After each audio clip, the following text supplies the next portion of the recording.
ঘড়ির কাঁটা যখন ১২টা ছুঁই ছুঁই, মানুষ যখন প্রিয়জনদের নিয়ে নতুন বছর উদযাপনে মত্ত, ঠিক সেই মুহূর্তেই আকাশ থেকে নেমে এল ধ্বংসের আগুনের গোলা। ইউক্রেনের ভয়াবহ ড্রোন হামলায় মুহূর্তেই ছাই হয়ে গেল সব আনন্দ। খেরসনের খোরলি গ্রামের একটি স্থানীয় হোটেল ও ক্যাফেতে যখন গান বাজনা আর হাসি ঠাট্টায় সবাই মশগুল, তখনই ৩টি ঘাতক ড্রোন সরাসরি আঘাত হানে সেই জনাকীর্ণ উৎসবে। ভয়াবহ এই বিস্ফোরণে মুহূর্তের মধ্যে মৃত্যুপুরীতে পরিণত হয় গোটা এলাকা। আগুনের লেলিহান শিখা এতটাই তীব্র ছিল যে অনেক মানুষ ক্যাফে থেকে বের হওয়ার সুযোগটুকুও পাননি। রাশিয়া নিয়োগপ্রাপ্ত গভর্নর ভ্লাদিমির সালদো এই ঘটনাকে একটি পরিকল্পিত হত্যাকাণ্ড হিসাবে বর্ণনা করেছেন।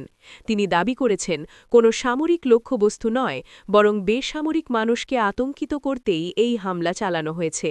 রাশিয়ার শীর্ষ রাজনীতিক এবং পররাষ্ট্র মন্ত্রণালয়ের মুখপাত্রা মারিয়া জাখারোভা কড়া ভাষায় এই ঘটনার নিন্দা জানিয়ে একে যুদ্ধ অপরাধ হিসাবে আখ্যা দিয়েছেন।